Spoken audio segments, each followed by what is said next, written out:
फिरवून आणत असतं. त्या सेकंदाचा हिशोब जर आपण लावला तर आपल्या असं लक्षात येईल की मनावरती काम करणं किती अवघड आहे आणि किती कठीण आहे, महाकर्म कठीण आहे. मग म्हणूनच आपण म्हणतो की देह देवाचे मंदिर आणि आत्मा परमेश्वर.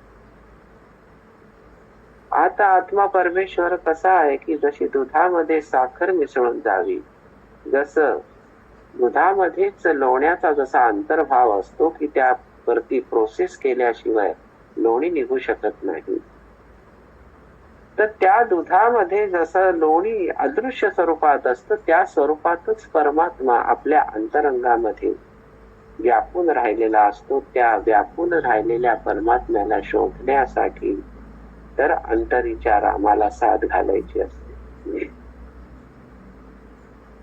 आणि मग होतं कसं की झाले बहु होतील बहु या समहा, हे जसं आपण म्हटलं पुरुषोत्तम, मर्यादा पुरुषोत्तम.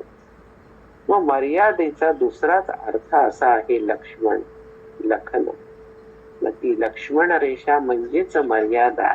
सतत आपल्याला लक्षात घ्या, आपण नेहमी म्हणतो माझा आतला आवाज मला हे सांगतोय. आतला आवाज म्हणजे काय? तुमचं मनच तुम्हाला नीती आणि तिच्या झगड्यामध्ये असं काही बेमालूमपणे गुंतवून टाकत असतं. आणि नीती आणि तिचा झगडा म्हणजेच राम रावण युद्ध, हे लक्षात घ्या तुम्ही. ते कुठे लंकेमध्ये जाऊन लढायचं युद्ध नाहीये, ते युद्ध आपल्या अंतःकरणामध्ये लढायचंय. नीतीने अनिती विरुद्ध पुकारलेलं ते युद्ध आहे. तेच तर मुळी शाश्वत युद्ध आहे. कारण ते अशाश्वत असेलच कसं, याचं कारण मनामध्ये नीती आणि तिचा खेळ सतत चालू असतो. जिवंतपणे तो खेळ चालू असतो. म्हणूनच नीती आणि तिचा झगडा म्हणजेच राम रावण युद्ध आहे.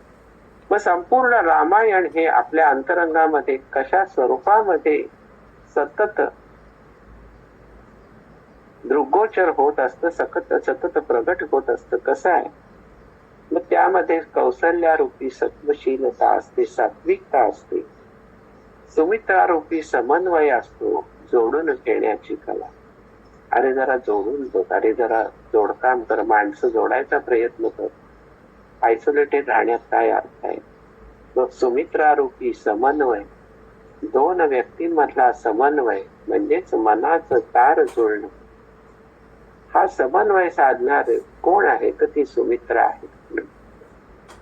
आणि दशरथ रूपी शौर्य आणि आसक्ती ही असतेच असते मनामध्ये. म्हणजे ही सगळी जी कॅरेक्टर आहेत रामायणामधली, ती आपल्याच मनामध्ये किती प्रकर्षाने अक्षरशः जिवंत आहेत याचा अनुभव प्रत्येकाने घ्यावा. इच्छा, आकांक्षा, वासना यांनी परिप्लुत असा जो राजा आहे, सम्राट आहे. कारण प्रत्येकाला आत्मनं वाटत असतं अहम ब्रह्मास्मी, मी कोणतरी आहे. तुम्ही सम्राट असा नाही तर नसा, तुमच्याकडे अधिकार असो नाही तर नसो, पण अहम ब्रह्मास्मी, मी कोणीतरी आहे, मी विशेष आहे कोणीतरी.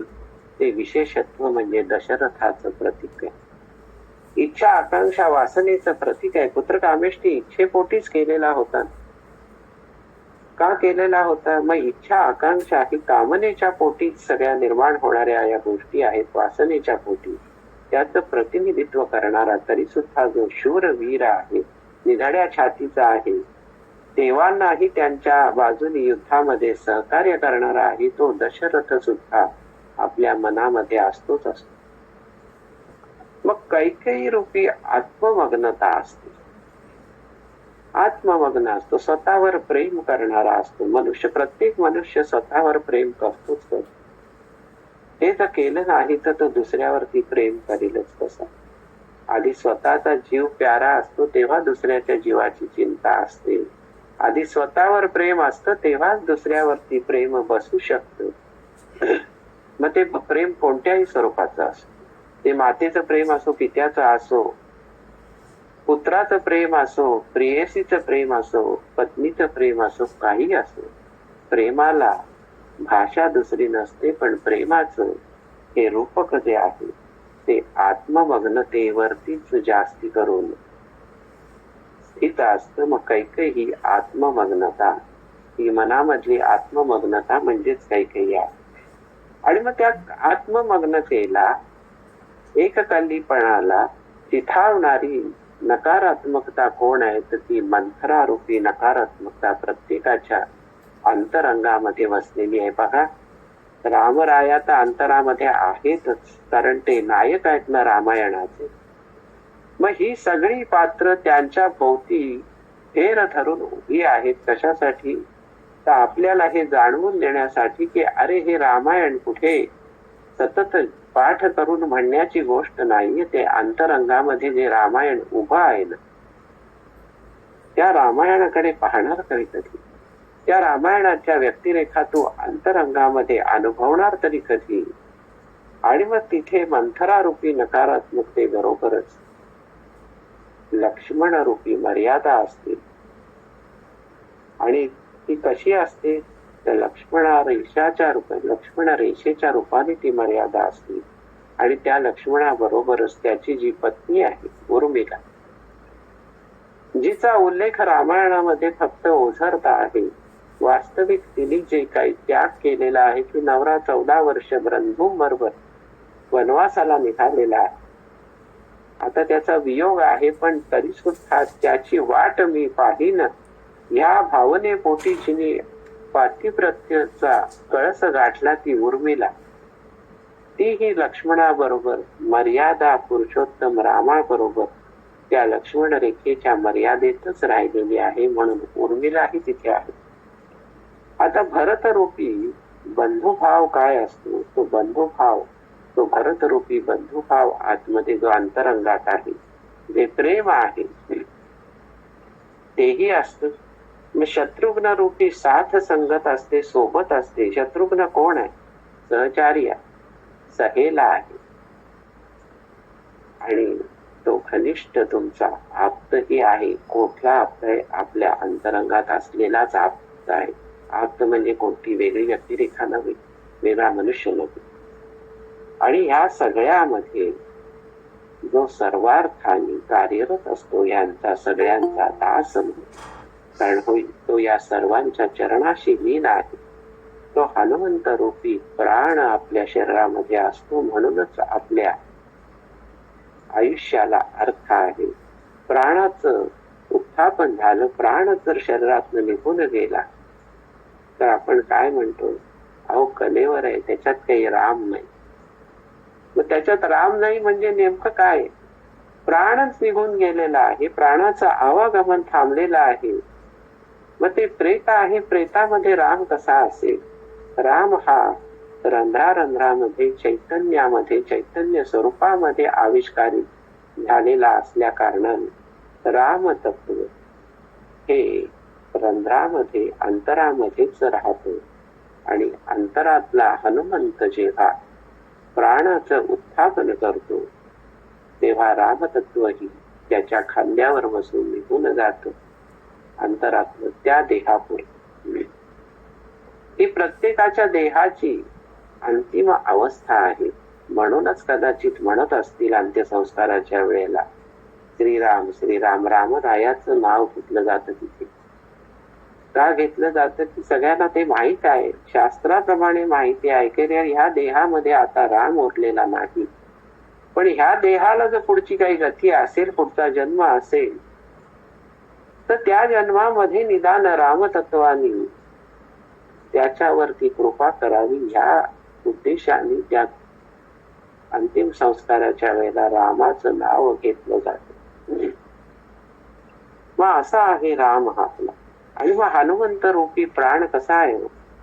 मनासी टाकिले मागे गतीसी तुलना नसे, अणुपासोनी ब्रह्मांडा एवढा होत जात असे, तयासी तुलना कैसी ब्रह्मांडी पाहता नसे. मन असंच आहे. मग हनुमंताचं जसं उड्डाण चालू असतं सतत प्राणाच्या स्वरूपामध्ये, आवागमन प्राणवायूच्या स्वरूपामध्ये तो संचरत असतो, मन तसंच आहे. मनाचं आवागमनही तसंच चालू असतं. मन सुद्धा अणुपासून ब्रह्मांडा एवढं होत जातं. पण आता आहे आभाळात, आता आहे भूमीवरती आणि आता कुठेतरी दिगंत त्या प्रवासाला शोधायला निघाले मन. मग बहिणाबाईंनी मनाचं किती सुंदर वर्णन केलेलं आहे की मन वढाय वढाय उभ्या पिकात लठोर किती हाकला हाकला फिरी येत पिकावर. मग हे मन जे आहे ते ओढाळ अशा त्या ढोरासारखं आहे ना, किती हाकेल तरी सुद्धा ते पुन्हा पुन्हा ते सगळीकडे कुत्र्यासारखं फिरत असतं. आपल्या मनाला कुत्र्याची उपमा पण काही जणांनी दिली की ते तुम्हाला असं वाटतं की मनाच्या वरती माझा ताबा आहे, त्या कुत्र्याच्या गळ्यात तो पट्टा मी बांधलाय, त्याचं एक टोक माझ्या हातात आहे, पण ते खरं काहीच नसतं. मनरूपी कुत्र तुम्हाला इतकं काही धावडवत नेत की थाप लागते तुम्हाला. काय होतं त्या मनाचं त्यावेळेला, अक्षरशः मनाच्या चिंध्या चिंध्या झाल्या असं लोक म्हणतात. मला मनस्वी राग आला. मनाचे अनंत उपयोग आपण वाक्प्रचारामध्ये केलेले आहेत मन या शब्दाचा. मनाचा मनोव्यापार जिथे आपण रोजच्या रोज तागडीमध्ये तराजूमध्ये तोलून करत असतो, त्या व्यापारामध्ये आयुष्य कसं संपूर्ण बरबटलेलं असतं. अक्षरशः म्हणून सांगितलंय की कल्याण करी रामराय, हे मनाचं नमन कर रे बाबा. त्या चित्ताचा लय केल्याशिवाय भो राम माम उद्धर, माझा उद्धार होईल कसा आणि तो तू करशील तरी कसा. मग ह्या चित्ताचं लय म्हणजेच मनाचा लय म्हणजे. आणि मन कशासारखं आहे, वायू स्वरूप आहे. मग पवनपुत्र सुद्धा वायू स्वरूपच आहे की. मग पवनपुत्र हनुमान की जय असं आपण म्हणतो, ते कशासाठी, त्याचसाठी. मग हनुमंत रूपी प्राणाला वेढून टाकणारं जे तत्व आहे ते रामतत्व, तो अंतरीचा राम आहे. म्हणजेच आपल्या मनालाही वेढून टाकणारं जे तत्व आहे तेही रामतत्वच आहे. मग कबीरदास काय म्हणतात की माला जपुना कर जपू, मुख से कहूना राम, राम हमारा हमें जपे है, हम पायू विश्राम. संत कबीर रामाच्या संपूर्ण स्वरूपामध्ये मिसळून गेले तरी ते असं म्हणताय. आणि ते काय सांगतात की अजपा जाप जपो भाई साध.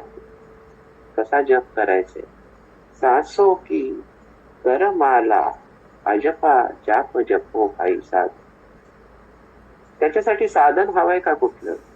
बोटांच्या पेरावरती मोजून जप करायचंय का? हातामध्ये जपमाळ घेऊन जप करायचंय का? तर नाही करायचंय. तो कसा करायचाय, अजपा जप जाप जपो भाई साध. सासो की करमाला, सोहम सोहम.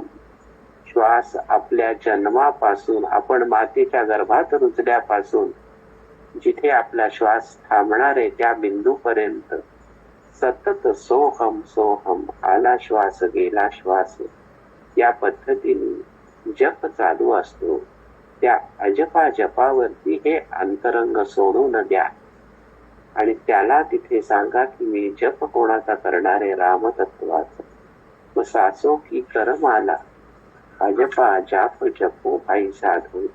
आणि कबीर दास म्हणतात की राम हमारा हमें जपे है, हम पायू विश्राम. कसला विश्राम?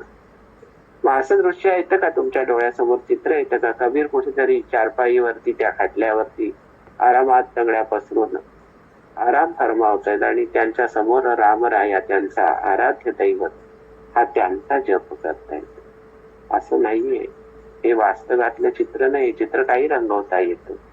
विश्राम कसला आहे? श्वास आतमध्ये घेतल्यानंतर, ऑक्सिजन आतमध्ये घेतल्यानंतर तो क्षणिक मोरवला जातो आणि क्षणात त्याचं रूपांतर कार्बन डायऑक्साइड मध्ये करून तो कार्बन सोडला जातो. योगिक प्रक्रियेमध्ये किंवा प्राणायामाच्या प्रक्रियेमध्ये अनुलोम विलोम प्राणायाम करतात सगळेजण. तर प्राणायामाच्या प्रक्रियेमध्ये केलं काय जातं? मुळात योगशास्त्र सांगतं की पूरक, कुंभक आणि रेचक या पद्धतीने श्वास घेतला पाहिजे. पूरक म्हणजे भरपूर ऑक्सिजन स्वीकारा, तो काही काळ, काही second, fraction of second hold करा आणि नंतर तो सोडून द्या, म्हणजेच रेचक करा.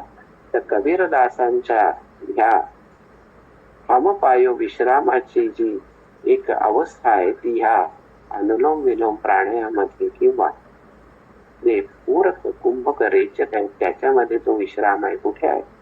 श्वास घेतलाय, ऑक्सिजन भरपूर घेतलाय, कुंभकाद्वारे तो कोंडून ठेवलाय आणि रेचकाद्वारे सोडलाय.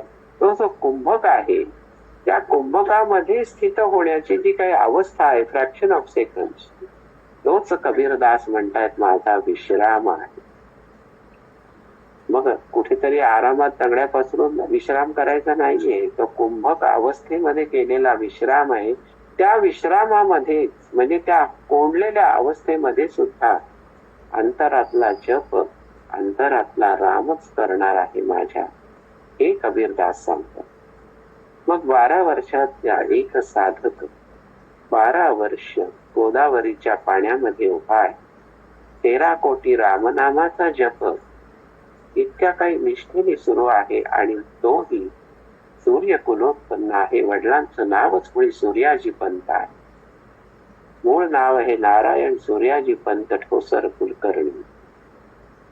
उभे आहेत गोदावरीच्या पात्रामध्ये. सूर्य उगवत्या सूर्यबिंबाकडे लक्ष दिलेलं आहे आणि जसं जसं सूर्यबिंब प्रवासाला निघतं ते जेव्हा माथ्यावरती येतं, माथ्यानी तिथपर्यंत सूर्यबिंबाकडे एकटक उभं राहून 13 कोटी रामनामाचा जप 12 वर्ष सिद्ध जेव्हा झाला तेव्हा त्या पाण्यामधनं जे काही तत्व बाहेर आलं ते समर्थ रामदास तत्व म्हणून बाहेर आलं. की मग योजना काय आहे? नाम घेता मुखी राघवाचे दास रामाचा हनुमंत नाचे. तो हनुमंतमुळे रामदास स्वामींच्या रूपानिस्त प्रगट झाला. मग अंतरातला राम अंतराला समर्थ करणारा आहे. तो समर्थ रामदास स्वामींचा आविष्कार करणारा आहे. आपल्याला समर्थ रामदास स्वामींच्या पदापर्यंत पोचायची आपली पात्रता जरी नसली तरी साधना, ध्यान, धारणा, उपासनेद्वारे ह्या मार्गावरती निदान आपण काही पावलं तरी टाकू शकतो. हे जरी आपण आपल्या अंतरंगामध्ये ठसवलं तरी सुद्धा त्या अंतरात्म्याला, त्या अंतरामधल्या रामरायाला आपण मनापासून भजला असा त्याचा अर्थ होतो. आणि काय असतं की आपण नेहमी म्हणतो अरे जरा विचार कर. प्रत्येक जण दुसऱ्याला सांगत असतो, स्वतःला कधीच म्हणत नाही अरे जरा विचार कर. पण आपण स्वतः जर प्रत्येक गोष्टीचा नीट विचार केला, त्या मनाला अक्षरशः पकडून मुठीत धरून त्या मनाला एका जागी बसवलं की बस मला तुझ्याकडनं जे अपेक्षित आहे तेच आता हवंय, तुझं चारी वाटा धावणं बंद कर. मग त्यानंतर जे विचार घडतील तर त्याच्यामध्ये आपण असं म्हणू शकतो विचार बदला कृती बदले. कृती बदलेल म्हणजे काय? सगुणातला रामही पाहण्याची इच्छा निर्माण होईल आणि निर्गुणातला रामही पाहण्याची इच्छा निर्माण होईल. जो आत्मविश्वास हा देणारा आहे तोच तर राम आहे आणि जो आत्मविश्वास प्रदान करतो त्यालाच तर आपण आत्माराम म्हणतो. मग आता इथे एक व्यवहारातली एक मजेशीर अशी घटना असते की नैवेद्य आपण देवाला अर्पण केल्याशिवाय कधी खात नाही. मग तो चारी ठाव नैवेद्य असो, दुधाचा नैवेद्य असो, फळाचा नैवेद्य असो, पंचपक्वान्नाचा नैवेद्य असो, काही असो, तो आपण देवाला अर्पण केल्याशिवाय चाखत नाही. आणि मग त्याच्यासाठी आपण काय म्हणतो की आज चव नाही बघायची कशा गोष्टीची, कुठल्याही पदार्थाची, कारण परमेश्वराला नैवेद्य अर्पण करायचे. पण चुकून वाकून जर रोजच्या सवयीने चव पाहिली गेली तर चटकन असं लोक म्हणतात ठीक आहे आत्मारामाला मिळालं. म्हणजेच नैवेद्य दाखवणं हा उपचार नंतर होणार आहे, पण त्याच्या आधी जिभेवरती तो पदार्थाची जी छोटीशी अशी चव आपण घेतलेली आहे ती पोचली कुठे तर अंतरातल्या आत्मारामाला ती मिळालेली. मग तो आत्माराम आतमध्येच आहे, त्याला शोधायला जायचंय. कुठे कुठे शोधीची रावळी, कुठे शोधीची मंदिरी, अशा पद्धतीचा तो राम आहे. हृदयातील भगवंत राहिला हृदयात उपाशी ते आहे ना कवन. कुठे शोधसी रामेश्वर आणि कुठे शोधसी काशी, हृदयातील भगवंत राहिला हृदयात उपाशी. अरे पंचपक्वान्नाचे नैवेद्य दाखवत आहे, पण हे जनसामान्यातलं रामतत्व जे उपाशी आहे त्याच्या मुखी एकतरी घास घाला. म्हणजेच एकनाथ महाराजांना जेव्हा अनुभूती झाली की कुत्र्यांनी देवापुढच्या पोळ्या पळवल्या, अरे पण तुझ्या पोटात दुखेल रे म्हणून त्याच्या मागे तुपाची वाटी घेऊन फिरणारे एकनाथ महाराज, नामदेव महाराजांचा हा दाखला आहे. तर हे नामदेव महाराजांच्या आतमध्ये काय होतं की पांडुरंगाला नैवेद्य दाखवलेला आहे का दाखवायचा आहे, त्याच्या आधीच ह्या श्वानांनी तो नेलेला आहे. मग तो पांडुरंग त्या श्वानामध्ये नाही का? मग तो जो राम अयोध्येमध्ये आज उभा आहे तो आपल्या अंतरंगामध्ये त्याच स्वरूपात आपल्याला उभा करता येणार नाही का? मग कबीर काय म्हणतात, तिथं सहज उभा करता येईल. कारण तो कसा आहे, एक राम दशरथ का बेटा, एक राम घट घट में बैठा, एक राम का सगल पसारा, एक राम सब मुँह से नियारा. कसा आहे तो राम, दशरथ का बेटा आहे, पण तो घट घट में बैठा आहे. कसा बैठा आहे? घट म्हणजे काय? हा देहाचा जो घट आहे, हे देहाची जी खोळ आहे त्या खोळीमध्ये जो बसलेला आहे, जो वसलेला आहे, जो ठसलेला आहे, तोच तर राम आहे. त्याला किती रूपात पाहायचं, किती रूपामध्ये त्याचं वर्णन करायचं, किती गुणगान करायचं. आणि ह्या रामामध्ये आणि रावणामध्ये फरक काय? रामही आपल्या आतमध्येच आहे, रावणही आपल्या आतमध्येच आहे. मग रामायणामधली जी निगेटिव्ह व्यक्तिरेखा आहे, जो विलन आहे, तो विलन पण आपल्या अंतरंगामध्ये वसलेला असतो. आपल्या नकळत आपण जी काही अविचारी कृत्य करत असतो तो रावणाच्या स्वरूपातच ती कृत्य आपण करत असतो. प्रत्यक्षात त्याच्या एवढी ताकद, त्याच्या एवढी शिवभक्ती आपल्याकडे तर अजिबातच नाही. पण रावणाकडे अनिती होती आणि रामाकडे नीती होती. म्हणूनच या अनिती अनिती मधलं जे काही युद्ध आहे त्यालाच तर राम रावण युद्ध असं म्हटलं जातं. मग ह्या रिपूमधून, या वासनांमधून सुटायचं असेल तर काय करावं लागेल आपल्याला? तर त्या कबीराच्या भूमिकेत शिरावं लागेल आणि मग म्हणावं लागेल, कबीराचे विणतो शेले कौसल्येचा रामबाई, कौसल्येचा राम. भाबड्या या भक्तासाठी देव करी काम. देवच तुमच्यासाठी काम करतोय, तो रामतत्व तुमच्यासाठी काय काम करते, तुम्ही काय करताय रामासाठी? भाबड्या या भक्तासाठी देव करी काम. पण त्याच्यासाठी देवाने काम करण्यासाठी आधी भाबडेपणा पाहिजे ना स्वभावामध्ये. वस्ताद आणि राजकारणी स्वभाव आहे, दुसऱ्याचं सतत वाईट कसं होईल, किचन पॉलिटिक्स कसं खेळता येईल, तिथं रामतत्व आविष्कारित कधीच होणार नाही. तिथे भाबडी वृत्तीच लागते. भाबड्या या भक्तासाठी देव करी काम, कौसल्येचा राम. एक तारी हाती, एक तारीवरती भजन करतायत, भक्त गाई गीत, एक एक धागा जोडी जानकीचा नाद. भक्ती रसाने पूर्ण असं श्रद्धायुक्त जे अंतःकरण आहे, त्या अंतःकरणामधला एक एक धागा जोडायचं काम कोण करतं? तर ते रामतत्व करतं, अंतरातला राम करतो. मग तो कसा आहे? राजा घनश्याम, कौसल्येचा राम. दास नाम्य नामी रंगे, भक्त गाई गीत, एक एक धागा गुंते रूप घेतात. कसं आहे? धागा विणून विणून विणून जे काही सगळं वस्त्र कबीरदास विणतायत ना हातमागावर, एकीकडे श्रीराम जय राम जय जय राम चालू आहे, एकीकडे ते धाग्यावरती धागा, तो ताणा बाणा विणला जातोय. मनाची अवस्था त्या ताण्या बाण्यासारखीच आहे. आणि मग जेव्हा हा ताणा बाणा पूर्ण आविष्कारित होतो तो कसा होतो? विणून सर्व झाला शेला, पूर्ण होई काम, ठाई ठाई शेल्यावरती दिसे रामनाम.